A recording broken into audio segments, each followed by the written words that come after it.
So I just want you to cast your mind back to the Change Management Coaching Club when we covered this off, the Kubler Ross change cycle. I appreciate a few things have happened since then. So just want to give people a reminder that this is the curve that basically plots the range of emotions that people experience when dealing with change.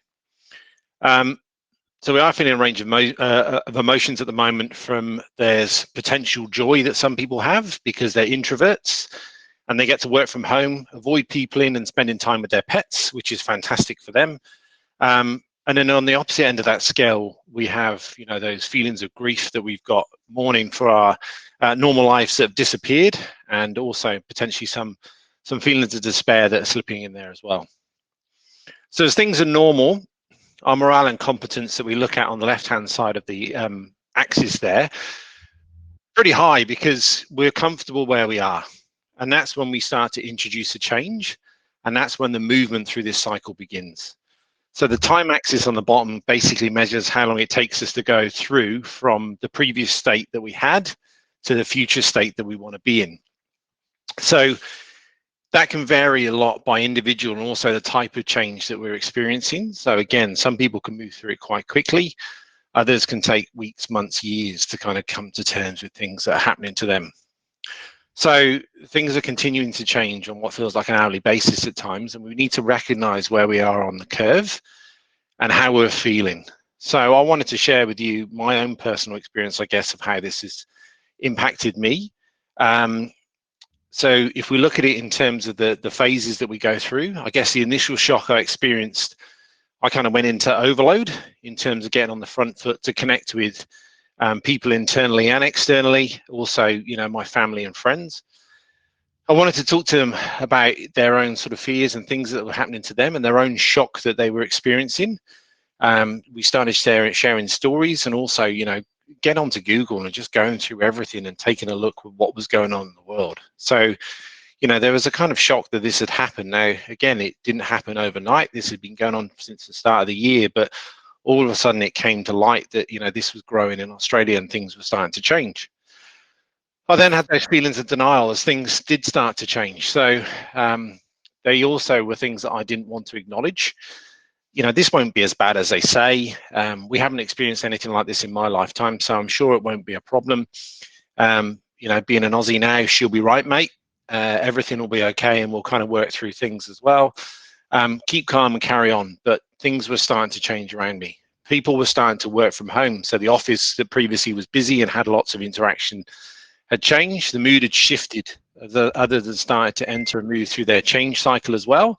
And the news started ramping up. And that was a big thing for me that I kind of started to experience is when I started to get into this kind of phase in terms of that denial, there was more and more information that got overloaded to me, which then led me into the next, I guess, step of the frustration.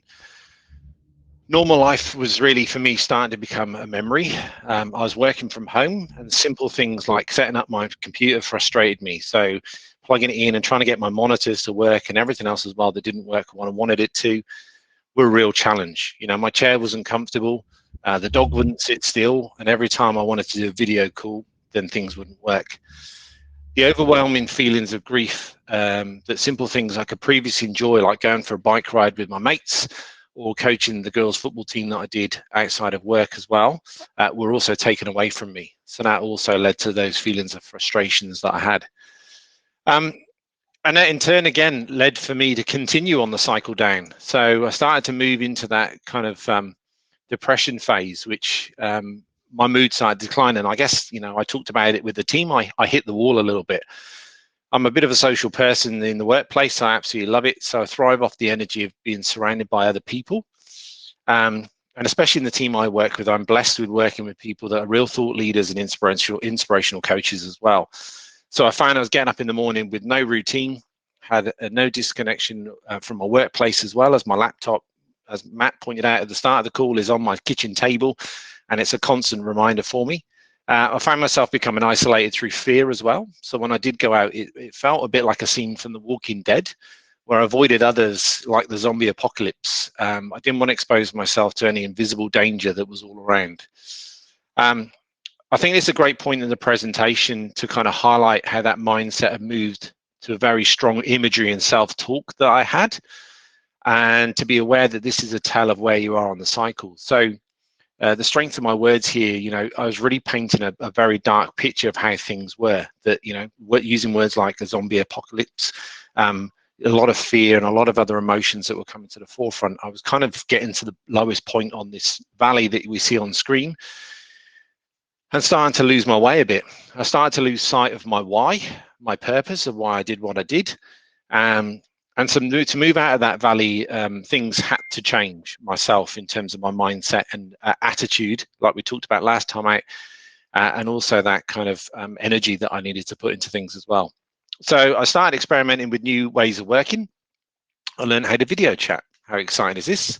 And then I went and trained one of my colleagues as well, who was struggling to pay it, so I could pay it forward for them, so that then they could connect with other people as well. I also sat down and mapped out, you know, what my day could look like and how I needed to best serve myself, my internal and external stakeholders as well. So connecting with people that would be feeling like I am as well, to make sure that they understood that these feelings were normal and that we're all going through this change together. Is at that point I then made the decision, after I'd experimented with a few different things, to sort of, you know, become the new norm. So I changed my working day to give me some separation. I set up video calls with my colleagues external to my own team as well, so I had some other social interaction to start to keep that community flowing. I started to communicate with the people that are in my house all day, every day now as well better, and also with my family overseas. So that started to remove some of the fear, and we actually started to reconnect as a family as well. I only got my information from trusted sources as well. So like my team, I reached out to them if I needed some support and advice, and I also listened to experts in the field, so like the World Health Organization, etc. So the news is there to keep on talking about the problem, to really build that fear. So I found, by disconnecting from the news, I found it really useful now for me to only pick up the information when I want to receive it. I also made a list of things I needed to achieve in the day and tick them off as I did. So that gave me that sense of achievement. And I shifted my attitude and energy, as I talked about, that Simon kind of walked us through last time out. So that it really helped me kind of move on. And I'm starting to move into that integration phase, that this is becoming the new normal. Now, there will be other changes that come in. So I may slide back, slightly in the cycle. So I need to be aware of that. And also we need to be aware of how that may impact other people that are going through change as well. So you yourselves may be becoming more accepting of the new norm, but things can change. And so we may slide back into that depression or lowest point of the valley phase. And we need to be mindful of where that is as well. And as leaders, it's very important to serve ourselves by working through the change. So we, you know, acknowledge and work through our own emotions, and then we can be in service of others and our teams as they go through the change as well.